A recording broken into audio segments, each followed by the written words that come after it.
Você já se deparou com algum demônio em pessoa? Você já viu a atuação de perto? Infelizmente, sim, e infelizmente fui mal sucedido. Você já praticou um exorcismo? Você perdeu pro diabo? Eu conto no livro um fato que, veja, eu estava terminando um programa de televisão, teve de rádio à tarde, à noite televisão, eu estava cansado. E não é um auditório tão lindo quanto o seu, assim, uma coisa mais modesta. Olha que o diabo é o pai da mentira, hein? Mas eu expulso em nome de Jesus. Ok. E aí eu passei com o Santíssimo. Sabe o que é Santíssimo, né? Para quem está em casa, é o ostensório com Jesus. E eu, de fato, estavam os ministros, e isso é fato conhecido, descrevo. Eu só escutei, tipo aquela baixada de caboclo. Aí eu olhei e falei, mas eu não vou expor a pessoa em público. Eu vi que era uma menina, uma adolescente.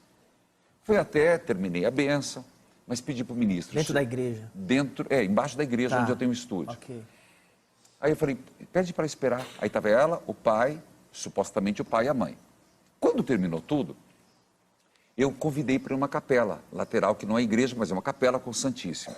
Eu estava de...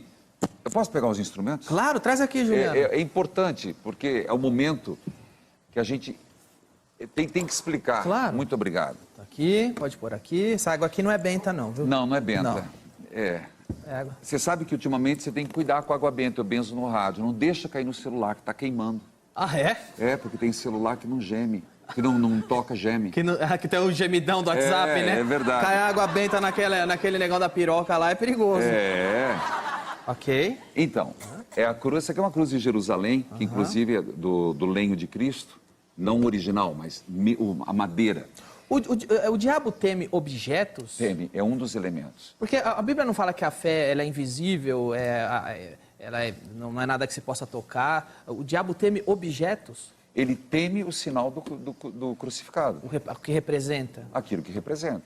Bom, voltemos lá. Eu levei, estava de túnica, que é uma veste branca, e eu estava com uma estola branca.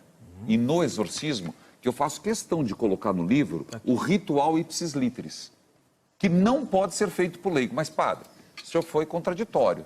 Não pode, o senhor publicou? Porque eu quis mostrar e tirar todos os mitos, aquilo que não é.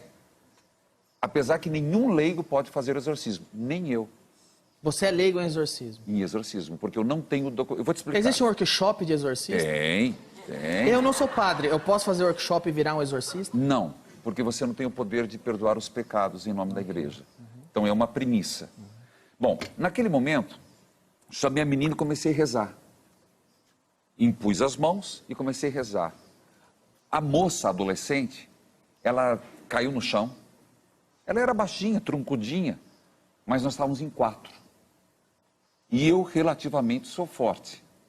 Cara, em 4 não segurávamos, que é a força sobre-humana.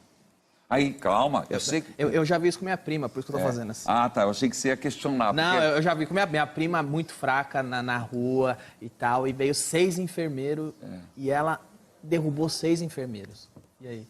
Aí, e nessa hora, o pessoal começou a ficar com medo. Teve cinegra, ali, teve gente que teve diarreia. Na hora começou uma tremedeira, teve neguinho que fugiu, sumiu. E eu fiquei ali, falei, e agora? Só eu comecei a rezar. Nisso eu me dei conta que eu estava sem estola roxa. Pedi, busque a estola, busque o sal bento. Tinha uma mulher que tinha um sal bento. A menina rodopiava. Foi quando eu comecei a rezar. Uma menina de 14, 15 anos, ela disse, para com as deprecações. Bem isso. Eu nem sei o que é isso. Foi quando eu falei, peraí, ela não tem condições. Ela não tem condições de saber o que é uma deprecação. Foi quando eu me dei conta que eu estava mexendo com uma coisa que era maior do que eu. E essa deprecação eu fiz fruto da meu hábito. O que é deprecação? É uma intimação para o diabo deixar. A menina pediu isso? É. Isso é um dos elementos da possessão, que o diabo não gosta. A possessão é o pior das manifestações, porque ele acaba mostrando para o ser humano o que ele é capaz de fazer com uma pessoa. Isso ele não quer, ele quer seduzir, mas ele não quer espantar. Você acha que um dos maiores trunfos que o diabo tem é ter convencido muita gente que ele não existe? É o maior trunfo. Ele gosta. Ele gosta de que as pessoas achem que ele não existe. Isso para ele é bom, porque ele atrai, ele distorce e ele afasta. Então, a negação do diabo... Desculpa, o que é curioso, porque ele usurpou o lugar de Deus, porque Deus era adorado por todos. E agora ele tem que ficar na miúda. Na verdade, é que ele sabe que haverá a batalha final. Então, quanto mais ele puxar para o lado dele... É estratégico. É estratégico. Okay. No caso da menina, deu um trabalho. Porque aí eu comecei a rezar, ela olhou para mim e disse assim, você não pode. Danilo, eu digo isso na frente de todo mundo, de qualquer bispo, eu nunca tinha falado com o diabo, foi a única vez. Tanto que eu fui para o meu diretor espiritual, conversei, e quando eu vi que eu ia perder porque ele sabia que eu não era exorcista, eu ia causar um mal tremendo para ela, eu pedi uma trégua de um dia. Você vai falar, é possível? Eu vivi isso. Ele deu? Um dia. Mas ele é confiável? Você pede uma trégua e ele dá? Eu estava numa capela, eu sou sacerdote.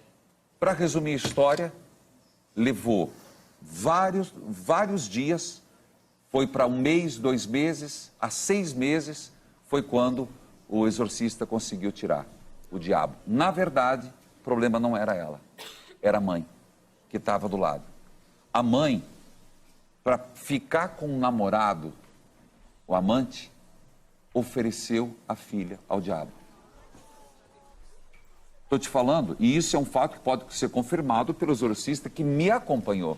Hoje, a menina é minha coroinha. Hoje a menina está lúcida. O fato... Você consegue negociar a alma de outra pessoa? Claro que negocia. Mas Deus permite isso? Vínculo do sangue.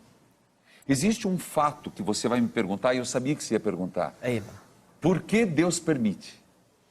Não sei. Mas para diabo tentar, Deus tem que permitir. Segundo São Tomás de Aquino e Santo Agostinho, só por 2 razões. Para um bem maior ou para um mal menor. Na tua vida, ele permite certas tentações, certas ações do inimigo para te afastar de um mal maior ou para a tua maturidade. O caso de Jó, em Jesus no deserto, para que realmente ele fosse o Senhor. Tem uma história que eu já ouvi dizer que o Papa João Paulo II fez um exorcismo que durou 5 anos. Verdade. No início do pontificado dele, no dia 4 de abril. E por que eu gravei? Porque meu aniversário é dia 25. Então... Como é que você fica 5 anos tentando expulsar o diabo? Na verdade, o caso verídico... Ele não era Papa ainda. Já era. Já era. Emily Rose foram 10 anos de exorcismo. No caso do Papa é assim, São João Paulo II, que foi o que aprovou o ritual do exorcismo atualmente. Todo Papa é exorcista? Boa pergunta. Papa é o... Vou pesquisar, não sei. É o cargo mais alto que tem. Para chegar aqui, você tem que ter a qualificação também de exorcista. Eu não sei. Ok. Eu não sei, vou estudar. Okay. Eu gostei da pergunta.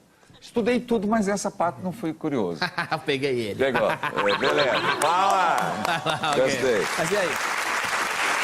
Ele ficou 5 anos... Mas eu acho que é. Eu arriscaria 80% que é. Ok.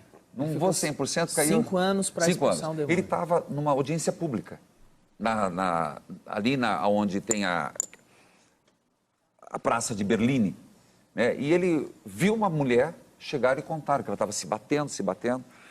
E o Papa disse, pela primeira vez, depois de 4 séculos, ele se levantou e pediu que a trouxesse. E ele, em 1982, ele fez um exorcismo ali. Só que o diabo, tanto a santificação quanto a perdição, não é de uma só vez. Não tem essa história, eu estou convertido uma vez por todas. Para, a gente sabe que não. Você toma banho todo dia e se não tomar, fede pra caramba. Mas, deixa eu falar uma pergunta, é verdade que você não toma banho? Olha... Cara, eu assisto você e você fala isso, eu falei, um dia eu vou perguntar para ela. 2 coisas. Primeiro, parece que o diabo anda espalhando mentiras a meu respeito. Segundo, agora eu sei que você assiste, vou maneirar no palavrão e na besteira do programa aqui. mas quando a gente vê os exorcismos na Bíblia, a gente vê Paulo, Jesus, Pedro, expulsa na hora. A autoridade de Deus você tira agora o diabo e não tem ninguém negocia com o diabo tanto tempo. As sequelas. São as sequelas. Lembremos que um fato, os apóstolos não conseguiram. Chegou um cara e disse assim, Jesus, nós trouxemos por teus discípulos e eles não o fizeram. Por quê? Jesus disse, porque há certos espíritos impuros que só são libertos com muita penitência e oração. Verdade. Outro fato, biblicamente falando, Jesus deu poder, Mateus capítulo 10, ide pregai, libertai os leprosos e expulsai os demônios. Porém, você lembra de uma passagem, e aqui as pessoas entendem, casa vazia é perigoso. A pessoa, eu expulsei o demônio, ele vai, anda pelo deserto, junta mais 7, volta e faz um estrago maior. Então há reincidência. A cura tem que ser cura espiritual, eu prego muito retiro. Tem que ser uma cura constante. A pessoa reza, tem que ser sempre. Desculpa interromper, você está me dizendo o seguinte, você tirou o demônio, mas a pessoa não se preencheu de Deus. Não se preencheu, ficou casa vazia. Aí o demônio vai chamar mais 7, tem uma casa aí que eu já fui lá, é mó legal. E aí volta com 7, a pessoa era uma casa, virou uma posada. É isso,